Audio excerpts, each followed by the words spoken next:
হযরত আলী রাদিয়াল্লাহু তাআলা আনহু ফজরের নামাজ আদায় করার জন্য মসজিদে গেলেন। এদিকে হযরত ফাতেমা রাদিয়াল্লাহু তাআলা আনহা অত্যন্ত জ্বর থাকা অবস্থায় ঘরের সমস্ত কাজ শেষ করেছেন। আলী রাদিয়াল্লাহু তাআলা আনহু মসজিদ থেকে এসে দেখলেন ফাতেমা কাঁদছেন। তিনি প্রশ্ন করলেন, ফাতেমা, তুমি কাঁদছো কেন? ফাতেমা রাদিয়াল্লাহু তাআলা আনহা কোনো উত্তর না দিয়ে তখনও আরো জোরে জোরে কাঁদতে লাগলেন। আলী রাদিয়াল্লাহু তাআলা আনহু কয়েকবার প্রশ্ন করার পর মা ফাতেমা কাঁদতে কাঁদতে বলল, আমি স্বপ্নের মধ্যে দেখেছি আমার আব্বাজান হযরত মুহাম্মদ সাল্লাল্লাহু আলাইহি ওয়াসাল্লাম আমার ঘরের মধ্যে ঢুকে কি যেন তালাশ করছেন। ঘর থেকে বের হওয়ার সময় আমি পেছন দিক থেকে আমার আব্বাজানকে ডাক দিলাম, ও আব্বাজান, আপনি কি তালাশ করছেন? আব্বাজান তখন বললেন, ও আমার ফাতিমা, আমি তো তোমাকেই তালাশ করছি, তোমাকে নিয়ে যাওয়ার জন্য। আরো বললেন, ও আমার ফাতেমা, আজকে তো তুমি রোজা রাখবে, সেহরি করবে আলীর দস্তরখানায় আর ইফতার করবে আমার দস্তরখানায়। তখন হযরত আলী রাদিয়াল্লাহু তাআলা আনহু এই স্বপ্ন শোনার পর দুইজনে বুঝতে আর বাকি থাকলো না যে ফাতেমা ইন্তেকাল করবেন। দুজনে আরো জোরে জোরে কাঁদতে লাগলেন। এই সময়ের মধ্যে হযরত হাসান এবং হুসাইন রাদিয়াল্লাহু তাআলা আনহু এসে তারা জিজ্ঞাসা করলেন, আব্বাজান, আম্মাজান, আপনারা কেন কান্না করছেন? ফাতেমা রাদিয়াল্লাহু তাআলা আনহুর একটি অভ্যাস ছিল, যখন হাসান হুসাইন তাকে কোনো কাজে বিরক্ত করতেন তখন দুইজনকে নানাজানের কবরের কাছে যেতে বলতেন। আজকেও ফাতেমা বললেন, তোমরা দুই ভাই নানার কবরের কাছে যাও।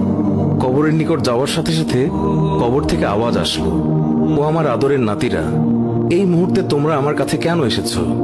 আমার কাছে তো সব সময় আসতে পারবে। এখন যাও, গিয়ে মায়ের চেহারার দিকে তাকিয়ে থাকো। আজকের পর তোমাদের আম্মাজানকে আর দেখতে পাবে না। এই কথা শোনার পর দুই ভাই কাঁদছেন এবং দৌড়াতে দৌড়াতে আম্মাজানের কাছে চলে গেল। গিয়ে আম্মাজানকে জিজ্ঞাসা করলেন, তোমরা দুইজন কেন কাঁদছো? বুঝেছি, নানাজান আমাদেরকে বলে দিয়েছেন যে আজকের দিনটি তোমার জন্য শেষ দিন। নানাজান তোমার চেহারার দিকে তাকিয়ে থাকার জন্য আমাদেরকে বলেছেন। বিকেলের দিকে হযরত ফাতেমা রাদিয়াল্লাহু তাআলা আনহা তার শরীর খারাপ হলো, তাকে বিছানায় শোয়ানো হলো। মা ফাতেমার মৃত্যুর পূর্বক্ষণে হযরত আলী রাদিয়াল্লাহু তাআলা আনহু তাকে তিনটি কথা বলেছেন। ও আলী, আমার প্রথম কথা হচ্ছে, যেদিন থেকে আমি আপনার ঘরে এসেছি ওই দিন থেকে আজ পর্যন্ত আমি আপনাকে অনেক কষ্ট দিয়েছি। আপনি যদি আমাকে ক্ষমা না করেন তাহলে আমার কারণে আব্বাজান অনেক লজ্জিত হবেন। বলেন, আপনি আমাকে ক্ষমা করলেন কিনা? আলী রাদিয়াল্লাহু তাআলা আনহু তিনি তখন উত্তরে বললেন, ইয়া ফাতেমা, তুমি কি বলছো এগুলো? আমি তোমার যোগ্য ছিলাম না। তোমার আব্বাজান দয়া করে মেহেরবানি করে তোমার হাত আমাকে দিয়েছেন। বিয়ের দিন থেকে আজ পর্যন্ত আমি আলী তোমাকে ঠিকমতো দুবেলা খাবার খাওয়াতে পারিনি। ও ফাতিমা, তুমিই বলো, আমাকে ক্ষমা করেছো কিনা? তুমি যদি ক্ষমা না করো তাহলে আমাকেও কিয়ামতের দিন কঠিন শাস্তি ভোগ করতে হবে। ও আলী, আপনার সাথে আমার দ্বিতীয় কথা হলো, আমি মারা যাওয়ার পর আপনি বিয়ে করে নেবেন দুনিয়ার যে কোনো মহিলাকে আপনার পছন্দ মতো। আমি আপনাকে অনুমতি দিলাম, আর আমার বাচ্চা দুইটিকে সপ্তাহে একদিন আপনার কোলে নিয়ে ঘুমাবেন আপনার সাথে। আমার তৃতীয় কথা হলো, হাসান হুসাইন যখন বড় হবে তখন তাদের দুই ভাইকে আল্লাহর রাস্তায় সুপর্দ করে দেবেন এবং আমাকে রাতের বেলায় দাফন করবেন। হযরত আলী রাদিয়াল্লাহু তাআলা আনহু বললেন, তুমি নবীর মেয়ে, আমি সবখানে খবর দিয়ে তোমায় দাফন করব, এতে সমস্যা কি? হযরত ফাতিমা রাদিয়াল্লাহু তাআলা আনহা তিনি এর উত্তরে বললেন, আমার কাফনের উপর দিয়ে সবাই অনুমান করবে নবীর মেয়ে কতটুকু লম্বা ছিল, কতটুকু স্বাস্থ্যবান ছিল, এতে আমার পর্দা ভঙ্গ হবে। মা ফাতিমার মৃত্যুর পর তার লাশের খাটিয়া বহন করার মানুষ মাত্র 3 জন ছিলেন, হযরত আলী রাদিয়াল্লাহু তাআলা আনহু এবং ছোট হাসান এবং হুসাইন রাদিয়াল্লাহু তাআলা আনহু। হযরত আলী ভাবছেন যে লাশের খাটিয়া বহন করার আরো একজনের প্রয়োজন হবে, তাহলে 4 কোনায় 4 জন কাঁধে নিতে পারবেন। এমন সময় হযরত আবু যর গিফারী রাদিয়াল্লাহু তাআলা আনহু তিনি হঠাৎ করেই উপস্থিত হলেন এবং খাটিয়ার কোনা বহন করলেন। হযরত আলী প্রশ্ন করলেন, হে আবু যর, আমি তো কাউকেই বলিনি, তাহলে আপনি জানলেন কিভাবে? তখন হযরত আবু যর গিফারী রাদিয়াল্লাহু তাআলা আনহু বললেন, আমি আল্লাহর রাসূল সাল্লাল্লাহু আলাইহি ওয়াসাল্লামকে স্বপ্নে দেখেছি। তিনি বললেন, হে আবু যর, আমার ফাতিমার লাশ বহন করার জন্য লোকের অভাব, তুমি তাড়াতাড়ি চলে যাও। ও আলী, আমাকে তো হুজুর সাল্লাল্লাহু আলাইহি ওয়াসাল্লাম আসতে বলেছেন, তাই আমি এসেছি।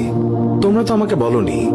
রাতে এসে রাসূলুল্লাহ সাল্লাল্লাহু আলাইহি ওয়াসাল্লাম তিনি স্বপ্নে বলে গিয়েছেন হযরত ফাতিমা রাদিয়াল্লাহু তাআলা আনহুকে যখন কবরে নামাচ্ছেন তখন হযরত আবু যর গিফারী রাদিয়াল্লাহু তাআলা আনহু কবরের কাছে গিয়ে কবরকে উদ্দেশ্য করে বললেন, হে কবর, তুই কি জানিস আজকে তোর মধ্যে কাকে রাখছি?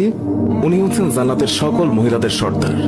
হযরত ফাতেমা রাদিয়াল্লাহু তাআলা আনহার কবর থেকে কোনো আওয়াজ আসলো না। তিনি আবারও বললেন, উনি হাসান এবং হুসাইনের আম্মাজান। এবারও আগের মতো কোনো আওয়াজ আসলো না। তিনি আবার পুনরায় বললেন, উনি হচ্ছেন হযরত আলী রাদিয়াল্লাহু তাআলা আনহুর স্ত্রী। তারপরও কবর থেকে কোনো আওয়াজ আসলো না। তিনি আবার বললেন, এটি দুজাহানের বাদশার মেয়ে, খবরদার বেয়াদবি করবি না। আল্লাহ তাআলা তখন কবরের জবান খুলে দিলেন। কবর বলল, আমি অন্ধকার ঘর, আমি সাপ বিচ্ছুর ঘর, আমি এমন একটি ঘর যার মধ্যে কোনো বংশ পরিচয় কাজ হয় না। আমি দুজাহানের বাদশার মেয়েকে চিনি না, আমি হযরত আলীর স্ত্রীকে চিনি না, হাসান হুসাইনের আম্মাকেও চিনি না, আমি জান্নাতের মহিলাদের সর্দারনিকেও চিনি না। আমি শুধু চিনি ঈমান এবং আমল। আমার মধ্যে যদি কেউ ভালো আমল নিয়ে আসে, তাকে আমি কবরে জান্নাতের বিছানা বিছিয়ে দেব। আর যদি কেউ খারাপ আমল নিয়ে আসে, তাকে আমি কবরের দুই দিক থেকে এমন জোরে চাপ দেব যে হাড় মাংস মাটি সব একত্রে মিশিয়ে যাবে। আল্লাহু আকবার। মানুষ জন্মালে মৃত্যুবরণ করতেই হবে। মৃত্যু কখনো বলে কয়ে আসে না, মৃত্যু কখনো ধনী গরিব দেখে হয় না। প্রত্যেক মানুষকে মৃত্যুর স্বাদ গ্রহণ করতেই হবে। সুপ্রিয় দর্শক, এই ছিল আমাদের আজকের ভিডিও।